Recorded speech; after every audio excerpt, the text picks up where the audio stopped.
മക്കളെ, ഇന്ന് നമുക്ക് തേർഡ് ടേമിൻ്റെ ഒരു ക്വസ്റ്റ്യൻ നോക്കാം. മോഡലാണ്, ഒരു മോഡൽ ക്വസ്റ്റ്യനാണ് നമ്മൾ നോക്കാൻ പോകുന്നത്.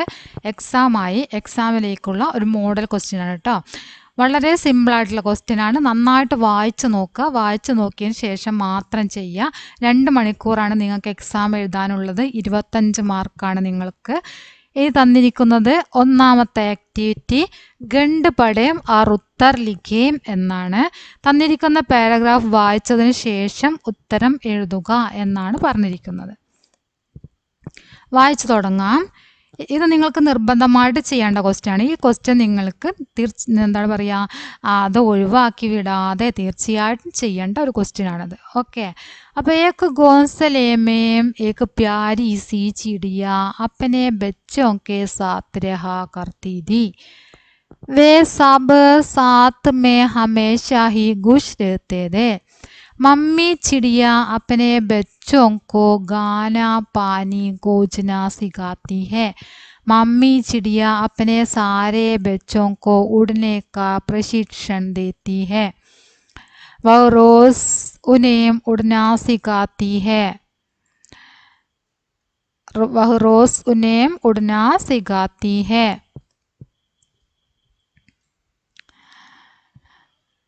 धीरे धीरे उनके तीनों बच्चे सीख जाती है. അതാണ് നമുക്ക് തന്നിരിക്കുന്ന പാരഗ്രാഫ്. एक घोंसले में एक प्यारी सी चिड़िया अपने बच्चों के साथ रहा करती थी.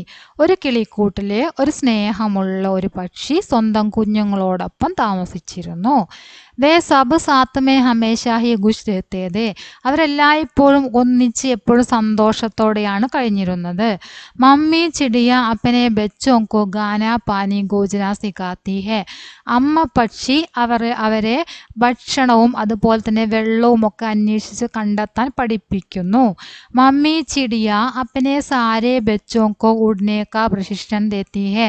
അമ്മ പക്ഷി തൻ്റെ കുഞ്ഞുങ്ങളെ പറക്കാൻ വേണ്ടി പഠിപ്പിക്കുന്നു. വഹ് റോസ് ഉനെ ഉഡ്നാ സിഖാത്തി ഹെ. നിത്യവും ആ പക്ഷി കുഞ്ഞുങ്ങളെ പറക്കാൻ വേണ്ടി പഠിപ്പിക്കുന്നു. ധീരെ ധീരെ ഉനക്കെ തീനോ ബച്ചെ സീക്ക് ജാത്തെ ഹെ. പതുക്കെ പതുക്കെ അതിൻ്റെ 3 കുഞ്ഞുങ്ങളും പറക്കാൻ പഠിക്കുന്നു. അതാണ് നിങ്ങൾക്ക് തന്നിരിക്കുന്ന പാരഗ്രാഫ്. ഇനി ക്വസ്റ്റ്യൻ നോക്കാം. घोंसले में कौन अपने बच्चों के साथ रहा करती थी. കിളിക്കൂട്ടിൽ ആരാണ്? കോൻ പറഞ്ഞാൽ ആര് എന്നാണ് കേട്ടോ. എന്താണ് കോൻ പറഞ്ഞാൽ? കോൻ പറഞ്ഞാൽ ആര്. അപ്പം എന്താണ്? घोंसले में कौन अपने बच्चों के साथ रहा करती थी. കിളിക്കൂട്ടിൽ ആരാണ് സ്വന്തം കുഞ്ഞുങ്ങളോടൊപ്പം താമസിച്ചിരുന്നത്? ആരാണ്? ചിടിയ അല്ലേ? ആരാണ്? ചിടിയ എന്നതാണ് ഇവിടെ ശരിയായിട്ടുള്ള ഉത്തരം.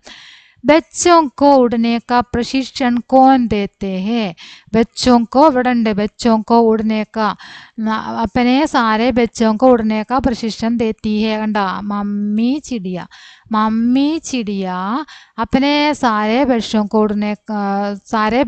को उड़ने का प्रशिक्षण देती है അല്ലേ? അപ്പം അതിൻ്റെ ഉത്തരം എന്താണ് വരുന്നത്? മമ്മി ചിടിയ. എന്താണ് ആൻസർ ആയിട്ട് വരുന്നത്? മമ്മി ചിടിയ. ഇനി അടുത്ത ക്വസ്റ്റ്യൻ നോക്കാം. ചിടിയ അപ്പനെ ബച്ചോं के साथ कहाँ रहती थी. പക്ഷി സ്വന്തം കുഞ്ഞുങ്ങളോടൊപ്പം എവിടെയാണ് താമസിച്ചിരുന്നത്? ഗോസലേമേം. ഏക്ക് ഗോസലേമേലെ ഫസ്റ്റ് തന്നെ പറയുന്നുണ്ട്. ഗോസലേമേം ഏക്ക് പ്യാരി സി ചിടിയ അപ്പനെ ബച്ചോं के साथ रहा करती थी പറഞ്ഞല്ലേ? അപ്പം എവിടെയാണ് താമസിച്ചിരുന്നത്? ഗോസലേമേം. അടുത്ത ക്വസ്റ്റ്യൻ. ഇസ് ഗദ്യാംശിക ഉചിത് ശീർഷക് ലിഖേം എന്നാണ് പറഞ്ഞിരിക്കുന്നത്. ഈ ഗദ്യാംശത്തിന് ഉചിതമായിട്ടുള്ള ഒരു ടൈറ്റിൽ കൊടുക്കുക, ഒരു തലക്കെട്ട്, ഒരു പേര് കൊടുക്കുക. അതാണ് പറഞ്ഞിരിക്കുന്നത്. അപ്പോൾ നമുക്ക് ഇതിന് ഉചിതമായിട്ട് ഗോൻസലെ എന്ന് കൊടുക്കാം, മമ്മി ചിടിയ എന്ന് കൊടുക്കുക, അല്ലെങ്കിൽ വെറും ചിടിയ എന്ന് കൊടുക്കുക, തീനോം ബച്ചെ എന്ന് കൊടുക്കുക അല്ലേ? അപ്പം ഇതിലേതെങ്കിലും നിങ്ങൾ എന്ത് ചെയ്യുക? അതിന് ഒരു പേരായിട്ട് കൊടുക്കുക, ശീർഷകമായിട്ട് കൊടുക്കുക. ഇനി അടുത്തത് പാനിക്ക് സമാനാർത്ഥക ശബ്ദ ലിഖേം എന്നാണ് പറഞ്ഞിരിക്കുന്നത്. പാനി വെള്ളം, വെള്ളത്തിൻ്റെ അതേ അർത്ഥം വരുന്ന പദം എഴുതാനാണ് പറഞ്ഞത്. വായു, ഇവിടെ തന്നിരിക്കുന്നത് വായു എന്നാണ്. വായു പറഞ്ഞാൽ വെള്ളത്തിൻ്റെ അതേ അർത്ഥമാണോ വരുന്നത്? അല്ല. ജൽ, ജലം. എന്താണ്? വെള്ളത്തിൻ്റെ അതേ അർത്ഥമാണ് അല്ലേ? അപ്പോൾ ജൽ ആണ് പാനീൻ്റെ സമാനാർത്ഥക ശബ്ദം. ഇനി അടുത്തത് രണ്ടാമത്തെ ആക്ടിവിറ്റിയാണ് കവിതാംശ് പഠേം और प्रश्नों के उत्तर लिखें. കവിതാംശ് പഠേം और प्रश्नों के उत्तर लिखें. കവിതാഭാഗം വായിച്ചതിന് ശേഷം ചോദ്യങ്ങൾക്ക് ഉത്തരം എഴുതുക എന്നാണ് പറഞ്ഞിരിക്കുന്നത്. അപ്പോൾ നോക്കാം തന്നിരിക്കുന്ന കവിതാഭാഗം ഏതാണെന്ന്. रिम झिम वर्षा आई, धरती की सब प्यास बुझाई, श्याम घटाएं घुमड़ रही है, നദി നാലിയാം ഉമ്മട് രഹി ഹേ. നമ്മൾ പഠിച്ച കവിതയാണ് അല്ലേ? ഇനി കൈസേ വർഷ ആയി, എങ്ങനെയാണ് മഴ വന്നത് എന്നാണ് ചോദിച്ചത്. ഇതവിടെ വർഷ ആയി എന്നുണ്ട് അല്ലേ? അപ്പോൾ ഈ വർഷ ആയി എന്നുള്ള സെൻറ്റൻസ് തന്നെയാണ് അതിൻ്റെ ഉത്തരം ഉണ്ടാവുക. റിഞ്ചിം റിഞ്ചിം, റിഞ്ചിം റിഞ്ചിം കണ്ടാ? എന്താണ് അതിൻ്റെ ആൻസർ ആയിട്ട് വരുന്നത്? റിഞ്ചിം റിഞ്ചിം. കൈസേ വർഷ ആയി, റിംജിം റിഞ്ചിം വർഷ ആയി, എങ്ങനെയാണ് മഴ വന്നത്, മഴ പെയ്തത് എങ്ങനെയാണ്? റിഞ്ചിം റിഞ്ചിം എന്ന ശബ്ദത്തോടെയാണ് മഴ പെയ്തത് എന്നാണ് പറഞ്ഞത്. जल जीवन का आधार है, यह संदेश देते हुए एक പോസ്റ്റർ തയ്യാർ കരേം. പോസ്റ്റർ ആണല്ലേ? പോസ്റ്റർ ഉണ്ടാക്കാൻ എല്ലാവർക്കും അറിയാവുന്നതാണ്. ഒരു ബോക്സ് വരയ്ക്കുക, ഇവിടെ തന്നിരിക്കുന്ന സെൻറ്റൻസ് തന്നെ എഴുതുക. ജൽ ജീവൻ കാ ആധാർ ഹേ. ഇവിടെ സെൻറ്റൻസ് തന്നിട്ടുണ്ട്. അപ്പോൾ ജൽ ജീവൻ കാ ആധാർ എന്ന് എഴുതിയാൽ മതി. ഈ ഹേ എന്ന് എഴുതണ്ട കേട്ടോ, ഹേ എന്ന് എഴുതണ്ട, ജൽ ജീവൻ കാ ആധാർ എന്നെഴുതാം. എന്നിട്ട് നിങ്ങൾ എന്തെങ്കിലും ഒരു പിക്ചർ വരയ്ക്കുക. അതായത് പൈപ്പ് തുറന്നിട്ടിട്ട് വെള്ളം പോകുന്നതോ അങ്ങനെ എന്തെങ്കിലും പിക്ചർ നിങ്ങൾ വരയ്ക്കാൻ പഠിച്ചിട്ടുണ്ടാവുമല്ലോ. അങ്ങനെ പിക്ചർ വരയ്ക്കുക, ബോക്സ് വരയ്ക്കുക, തന്നിരിക്കുന്ന സെൻറ്റൻസ് എഴുതി വൃത്തിയായിട്ട് ചെയ്യാം. ഇനി അടുത്തത് ജൽ ജീവനക്ക് ആധാർ ഹേ എന്ന് ഇവിടെ തന്നതുകൊണ്ടാണ് അതന്നെ എഴുതാൻ പറഞ്ഞത്. നിങ്ങൾ വേറെ പഠിച്ച സെൻറ്റൻസ് ഉണ്ടെങ്കിൽ അതും കൂടെ എഴുതുന്നതിന് ഒരു കുഴപ്പമില്ല. ജൽ നെഹീത്തോ ഹം നെഹീം എന്നൊക്കെ നിങ്ങൾ പഠിച്ചിട്ടുണ്ടാവും. അത് നിങ്ങൾക്ക് അന്നേരം ഓർമ്മയുണ്ടെങ്കിൽ എന്ത് ചെയ്യുക, അതും കൂടെ എഴുതി വെക്കുക. ജൽ നെഹീത്തോ ഹം നെഹീം. ഖണ്ഡ് പഠേം और प्रश्नों के उत्तर लिखें. മൂന്നാമത്തെ ആക്ടിവിറ്റിയാണ് ഇനി പറയാൻ പോകുന്നത്. മൂന്നാമത്തെ ആക്ടിവിറ്റി വീണ്ടും ഒരു പാരഗ്രാഫ് തന്നിരിക്കുകയാണ്. എന്നിട്ട് താഴെയുള്ള ചോദ്യങ്ങൾക്ക് ഉത്തരം എഴുതാനാണ് പറഞ്ഞത് കേട്ടോ. അപ്പോൾ നമുക്ക് വായിച്ചു നോക്കാം. ദോ സന്ദരേ ദേ, ഏക് ദിൻ വേ ഘൂമനെ നികലെ, അചാനക് ഏക് ബാലു സാമനെ ആ ഗയാ. അത് നമ്മൾ പഠിച്ച പാഠത്തിലുള്ള കാര്യം തന്നെയാണ് അല്ലേ? രണ്ട് നാരങ്ങകളുണ്ടായിരുന്നു. ഒരു ദിവസം അവർ കറങ്ങാനിറങ്ങി. പെട്ടെന്ന് ബാലു അവരുടെ മുമ്പിലേക്ക് വന്നു. സന്ദരോക്കോ ഉസ്കെ മുഹമേ പാനിയാകയ, നാരങ്ങകളെ കണ്ട് ആ ബാലുവിൻ്റെ വായിൽ വെള്ളമൂറി. ഉസ്നെ ഏക് സന്തര ഉടായ, അവൻ ഒരു നാരങ്ങയെടുത്തു. സന്തരേം കോ ജോർ സേ പക്കടുക്കർ വഗാനെ കി വാലാധ, ആ നാരങ്ങ ശക്തമായി ഇങ്ങനെ മുറുകെ പിടിച്ചുകൊണ്ട് അതിനെ കഴിക്കാൻ പോവുകയായിരുന്നു. സന്തരേ കാ രസ് ഉസ്കി ആങ്കോമേ ചലാകയ, നാരങ്ങയുടെ നീര് അതിൻ്റെ കണ്ണിലായി.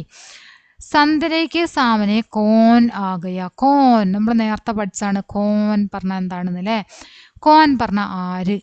സന്തരയ്ക്ക് സാമനെ, നാരങ്ങകൾക്ക് മുമ്പിലേക്ക് ആരാണ് വന്നത്? ആരാണ്? ബാലു അല്ലേ? ആരാണ്? ബാലു ആണ് വന്നത്. അടുത്ത നോക്കാം. താലികാക്കി സഹായദാസെ വാർത്താലാപ് പൂർത്തി കരയും എന്നാണ് പറഞ്ഞിരിക്കുന്നത്. ഇവിടെ തന്നിരിക്കുന്ന മാതൃക നോക്കിയിട്ട് നിങ്ങൾ എന്ത് ചെയ്യണം? വാർത്താലാപ് ഫില്ല് ചെയ്യാനാണ് പറഞ്ഞത് അല്ലേ?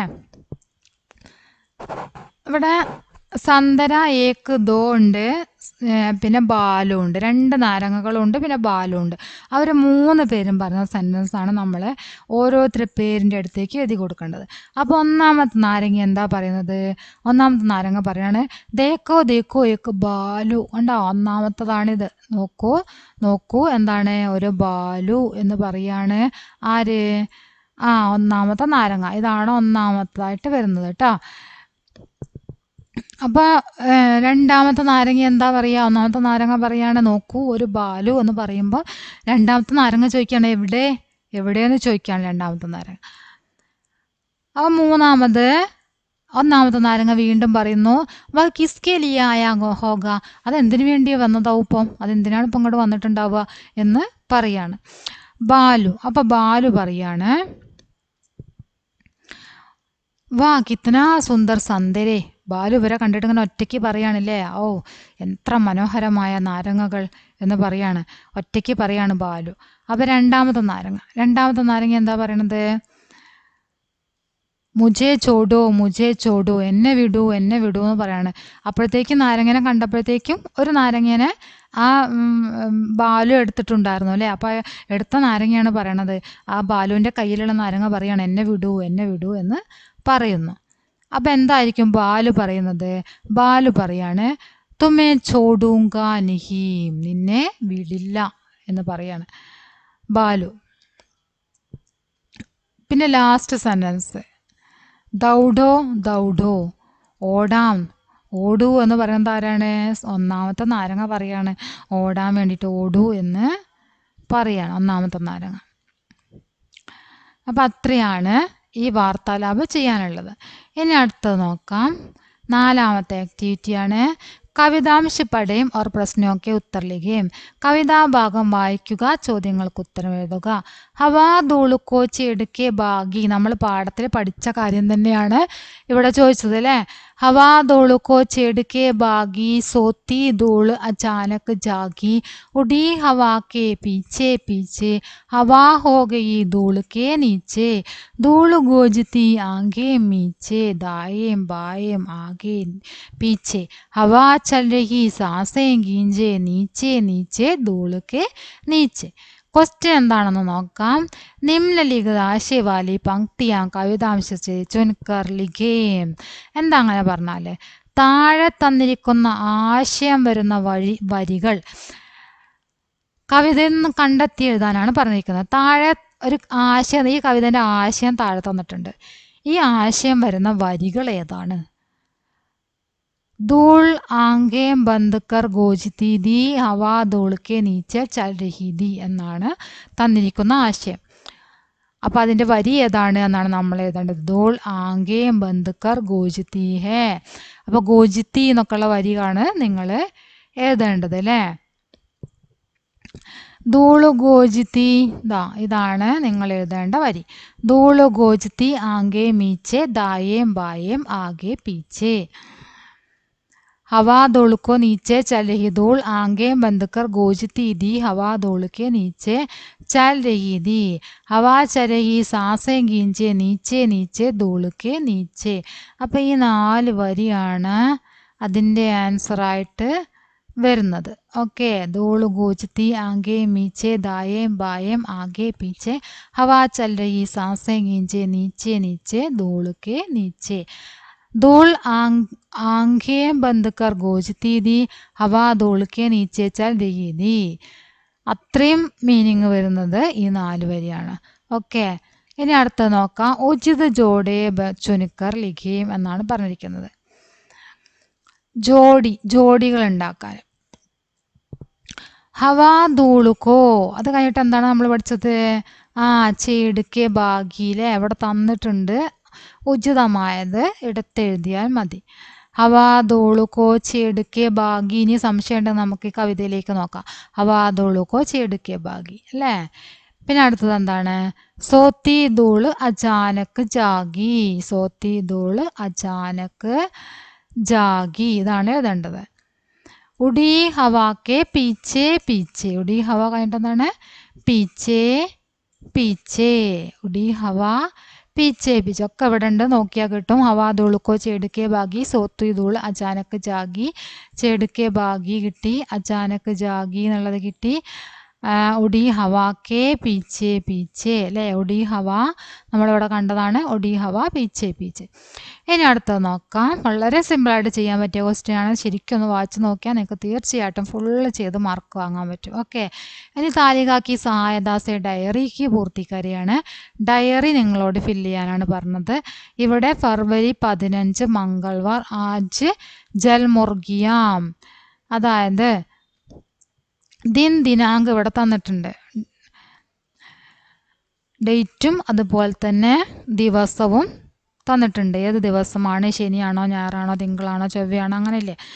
അപ്പോൾ അത് മംഗൾവാറാണ് ഇവിടെ തന്നിരിക്കുന്നത്. മംഗൾവാർ പറഞ്ഞാൽ എന്താ? ചൊവ്വാഴ്ചയാണ് അല്ലേ. രവി സോമ മംഗൾ, രവിവാർ ഞായറാഴ്ച, സോമവാർ തിങ്കളാഴ്ച, മംഗൾവാർ ചൊവ്വാഴ്ച. അപ്പോൾ ചൊവ്വാഴ്ചയാണ് ഇവിടെ ദിവസമായിട്ട് തന്നിരിക്കുന്നത്. ഫെബ്രുവരി 15 ഡേറ്റും തന്നിട്ടുണ്ട്. ആജ് ജൽമുർഗിയാം, ആജ് ജൽമുർഗിയാം എന്ന് പറഞ്ഞിട്ട് ബാക്കി നമ്മളോട് എഴുതാനാണ് പറഞ്ഞത്. അപ്പോൾ എഴുതാൻ വേണ്ടിയിട്ട് ഇവിടെ തന്നിട്ടുണ്ട്. അത് നിങ്ങൾ എന്ത് ചെയ്യുക, അതെടുത്തിട്ട് താഴേക്ക് എഴുതി കൊടുക്കുക. ആജ് ജൽമുർഗിയോക്കെ ചൂസേ മേരെ ഗർമേ ഗുസ് ആയേ, ഇന്ന് ജൽമുർഗികളുടെ കുഞ്ഞുങ്ങൾ എൻ്റെ വീട്ടിലേക്ക് കയറി വന്നു.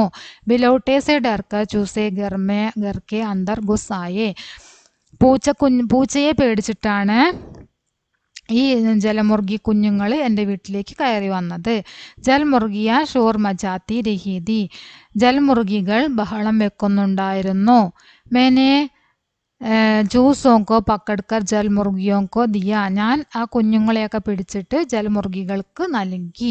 ജൽമുർഗിയോങ്കോ ബി ഗിനത്തി ആത്തി ഹേ, ജൽമുർഗിയ നദിക്ക് തരഫ് ദൗഡ് പടി, ജൽമുർഗികൾ നദിക്ക് നേരെ പോയി. ജൽമുർഗിയോങ്കോ ബി ഗിനത്തി ആത്തി ഹേ എന്നല്ലേ, ജൽമുർഗികൾക്കും എന്തറിയാം, എണ്ണാനറിയാം. അപ്പോൾ കുഞ്ഞുങ്ങളെ കൊടുത്തപ്പോൾ അവരുടെ എല്ലാ കുഞ്ഞുങ്ങളും ഉണ്ട് എന്ന് ഉറപ്പ് വരുത്തിയതിന് ശേഷം മാത്രമാണ് അവരെന്ത് ചെയ്തത്, ആ നദിയിലേക്ക് പോയത് അല്ലേ. ഇത് ഓർഡറായിട്ട് തന്നെയാണ് ഇവിടെ ഉള്ളത്. അപ്പോൾ നിങ്ങൾ അതേപോലെ അങ്ങോട്ട് എടുത്ത് എഴുതിയാൽ മതി കേട്ടോ. ഇതിങ്ങനെ തന്നെയാണ്, ഓർഡറാണിത്. അപ്പോൾ എന്ത് ചെയ്യുക, അതുപോലെ തന്നെ നിങ്ങൾക്ക് തന്നിരിക്കുന്ന സ്ഥാനത്തേക്ക് നിങ്ങൾ എന്ത് ചെയ്യുക, എടുത്തെഴുതുക. അതന്നെ എടുത്തെഴുതുക. നിങ്ങൾ ക്വസ്റ്റ്യനിലാണ് ചെയ്യേണ്ടത്. നിങ്ങൾ ക്വസ്റ്റ്യനിൽ നിങ്ങൾക്ക് അതിനുള്ള സ്പേസ് ഉണ്ടായിരിക്കും, അപ്പോൾ അവിടേക്ക് എഴുതുക. അതല്ല നിങ്ങൾ വേറെ പേപ്പറിലാണ് എഴുതുന്നതെങ്കിൽ അതിനനുസരിച്ചിട്ട് ഇത് തന്നിരിക്കുന്നത് നോക്കിയിട്ട് അതുപോലെ അങ്ങോട്ട് എഴുതുക. ഇനി അത്രയേ ഉള്ളൂ. ഒരു 5 ആക്ടിവിറ്റി, ഒരു ആക്ടിവിറ്റിയുടെ 6ാമത്തെ ഒരു ആക്ടിവിറ്റിയും കൂടെ ഉണ്ട്. ലാസ്റ്റ് ആക്ടിവിറ്റിയാണിത്. ലാസ്റ്റ് ആക്ടിവിറ്റി, അതോടുകൂടി നമ്മളുടെ ഈ ക്വസ്റ്റ്യൻ കഴിഞ്ഞു. ലാസ്റ്റാണ്, നിറങ്ങളാണ്. നിറങ്ങൾ എന്ത് ചെയ്യുക, നിങ്ങൾക്ക് ഇവിടെ തന്നിരിക്കുന്ന നിറങ്ങൾ ഉചിതമായ സ്ഥാനങ്ങളിലേക്ക് എഴുതി കൊടുക്കുക. നീച്ചെ ദിയെ കോഷ്ടക് സേ രംഗോക്കെ നാം ചുൻകർ താലികാമേ ലിഖേം എന്നാണ് പറഞ്ഞിരിക്കുന്നത്. താഴെ തന്നിരിക്കുന്ന ചോദ്യം നോക്കിയിട്ട് അതാത് സ്ഥാനങ്ങളിലേക്ക് എഴുതുക. ഇവിടെ ബൂര, ഇവിടെ ഏതാണ് കളർ വരുന്നത്, ബൂര എന്നാണ്. ഇനി നിങ്ങൾക്ക് അങ്ങനെ നോക്കാൻ പ്രയാസം ഉണ്ടെങ്കിൽ നേരെ തന്നിരിക്കുന്നതിനനുസരിച്ച് നോക്കി പോയാൽ മതി. കാല പറഞ്ഞാൽ എന്താണ്, കറുപ്പാണ്. നീല പറഞ്ഞാൽ നീല, ലാൽ പറഞ്ഞാൽ ചുവപ്പ്, പീല മഞ്ഞ, ബൂര ബ്രൗൺ, ഹര പച്ച. അപ്പോൾ ഇവിടെ ഫസ്റ്റ് തന്നെ ബ്രൗൺ കളറാണ് അല്ലേ. അപ്പോൾ ഏതാണ് അതിന്, ബൂര എന്നുള്ള ഇങ്ങോട്ടേക്ക് എഴുതാം. പിന്നെ അടുത്തത് മഞ്ഞയാണ്. മഞ്ഞയ്ക്ക് എന്താ പറയുക, പീല. മഞ്ഞയ്ക്ക് എന്താണ് പറയണത്, പീല എന്ന് അവിടേക്ക് എടുത്തെഴുതാം. പിന്നെ അടുത്തത് ഹര ആണ്. പച്ചയ്ക്ക് എന്താ പറയുന്നത്, ഹര എന്നാണ് പറയുന്നത്. പച്ചയ്ക്ക് എന്താ ഇങ്ങനെ എഴുതാം, പച്ച അങ്ങനെ ഹര, ഇവിടേക്ക് എഴുതി കൊടുക്കുക ഹര എന്ന്. അടുത്തത് എന്താണ്, ലാലാണ്, ചുവപ്പ്. ലാൽ കണ്ട, ഈ ലാൽ നമ്മൾ എവിടേക്ക് എഴുതി കൊടുക്കണം, ലാൽ എന്നത് അങ്ങനെ പോന്നിട്ട് ഇവിടെ ലാലിൻ്റെ സ്പേസ് ഉണ്ട്, അവിടേക്ക് എഴുതി കൊടുക്കുക, ലാൽ എന്ന് എഴുതാം. പിന്നെ ലാസ്റ്റ് ഏത് കളറാണ്, കാലാണ് അല്ലേ. കാല കറുപ്പ്, കാല ഇവിടേക്ക് എഴുതാം. ഓക്കെ, അപ്പോൾ ഓരോ നിറങ്ങളും പഠിച്ചു വെക്കുക. എന്നിട്ട് നിറങ്ങൾ അതാത് സ്ഥാനങ്ങളിലേക്ക് എഴുതി കൊടുക്കുക. ഇത്രയാണ് നിങ്ങളുടെ ക്വസ്റ്റ്യൻ ഉള്ളത്. ശരിക്കും വായിച്ചു നോക്കിയതിന് ശേഷം മാത്രം ആൻസർ ചെയ്യുക. വളരെ സിമ്പിളായിട്ട് നിങ്ങൾക്ക് ചെയ്യാൻ പറ്റും. വായിച്ചു നോക്കിയാൽ തീർച്ചയായിട്ടും എഴുതി ഫുൾ മാർക്ക് നിങ്ങൾക്ക് വാങ്ങാൻ പറ്റും. ശ്രദ്ധയോടെ ചെയ്യുക, പേടിയില്ലാതെ ശ്രദ്ധിച്ച് ചെയ്യുക. ഓക്കെ.